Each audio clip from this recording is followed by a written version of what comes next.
사로잡혀 가게 한 그 성읍의 평안을 구하라. 여기도 무엇을 구하라고요? 평안. 예레미야서 29장 7절 말씀 시작. 너희는 내가 사로잡아 가게 한 그 성읍의 평안을 구하고 그를 위하여 여호와께 기도하라. 이는 그 성읍이 평안함으로 너희도 평안할 것임이니라. 예레미야서 29장에 보니까 내가 사로잡혀 가게 한 그 성읍, 거기 어디냐면 바벨론이에요. 바벨론. 이스라엘 백성이 바벨론 포로로 끌려가게 되잖아요. 바벨론 나라로 끌려가잖아요. 그러면은 우리 기도는 바벨론 나라가 무너져라, 망해라 이렇게 기도를 해야 되는데, 예레미야 선지자는 하나님을 통해서 들은 메시지가 뭐냐면 그 바벨론 성이 평안해지도록 기도해야 된다는 거예요.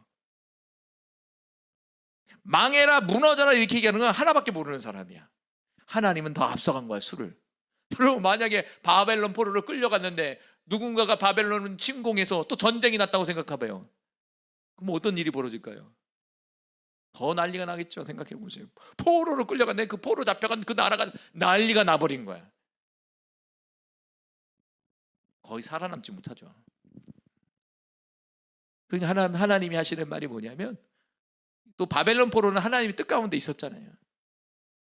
그 나라를 위해서 평안을 구하라는 거예요. 그 이유는 너희가, 그 나라가 평안해야 너희도 평안한 가운데 삶을 살 수 있기 때문에 그렇다라고 말씀해 주고 있는 거예요.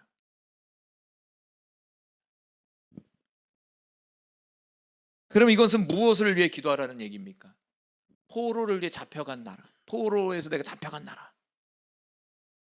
원래 예루살렘, 이스라엘의 본 나라이지만 포로로 끌려갖고 내가 지금 바벨론 포로에 있는 거야. 영적 의미는 무엇일까요? 이 바벨론은 영적 의미로 무엇입니까? 세상을 얘기하는 거잖아요. 저와 여러분이잖아요. 우리는 영원한 하늘나라인 도성을 사모하면서 나그네 인생을 사는 거라고 그러잖아요. 우리 얘기하는 거예요. 우리가 지금은 이 육신을 입고 이 땅 가운데 마치 사로잡혀 있는 것 같다는 거예요. 그러나 먼 훗날에 여기서 우리도 바벨론 포로 70년 같이 풀어나는 거예요. 그때가 언제냐? 우리 육신이 벗어나서 우리의 영혼이 하나님 나라 가는 거예요. 육신이 사실은요, 우리를 묶고 있는 거예요. 이렇게 묶고 있는 거예요. 못 도망가게. 나라는 존재를.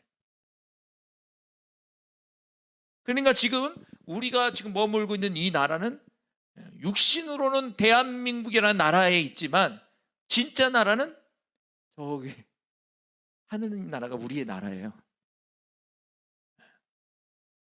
그러면 우리는 이 땅 가운데 뭘 해야 되냐면 이 땅에 거하고 있는 이 나라를 위해서 기도해야 된다라는 거예요.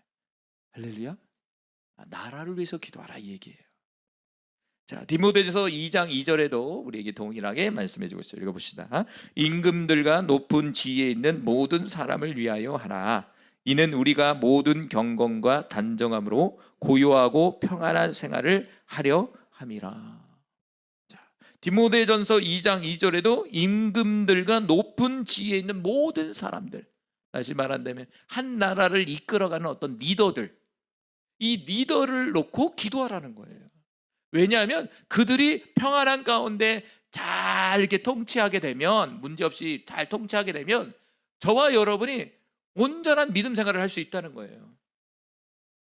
근데 이 나라가 막 어렵고 임금들이 막 엉뚱한 짓을 하고 막 백성들을 막 탈취하고 이러면 결국에는 저와 여러분에게 그 영향력이 온다는 거예요. 그러니까 저와 여러분이 평안한 가운데 신앙생활하기 위해서도 나라와 민족을 위해서 기도해야 되고, 더 나아가 이 나라를 이끌어가는 지도자를 위해서 저와 여러분이 기도해야 된다는 것을 우리에게 말씀해 주고 있다는 거예요. 다시 첫 번째로 갈게요. 첫 번째는 무엇으로 했죠? 교회를 위해서 기도해야 된다. 교회가 왜 첫 번째일까요? 나라가 첫 번째 아닙니까? 왜 교회가 첫 번째일까요? 교회가 평안해야 사실은 나라가 평안해지는 거예요. 교회가 타락하면 나라가 타락한 거예요. 역사적으로 보면 그래요. 영적으로 보면. 그러니까 나라가 힘들어졌다는 것은 나라의 문제가 아니라 사실은 교회의 문제예요. 교회가 타락했다는 얘기예요. 나라가 평안해졌다는 것은 교회가 회복됐다는 얘기예요. 그러니까 문제를 밖으로 찾으면 안 돼. 나로 찾아야 돼. 다시 읽을게요. 가정이 지금 문제가 생겼어요? 그러면 남편 때문에 그런 거예요?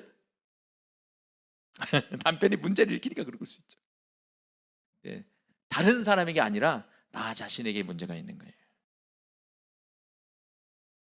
뭔가 문제가 있는 거예요. 저 사람이 사건을 벌였지만 나에게 문제가 있는 거예요. 그러니까 결국에는 내가 회복되면 가정이 회복되는 거예요. 원리는 그렇다 이거죠.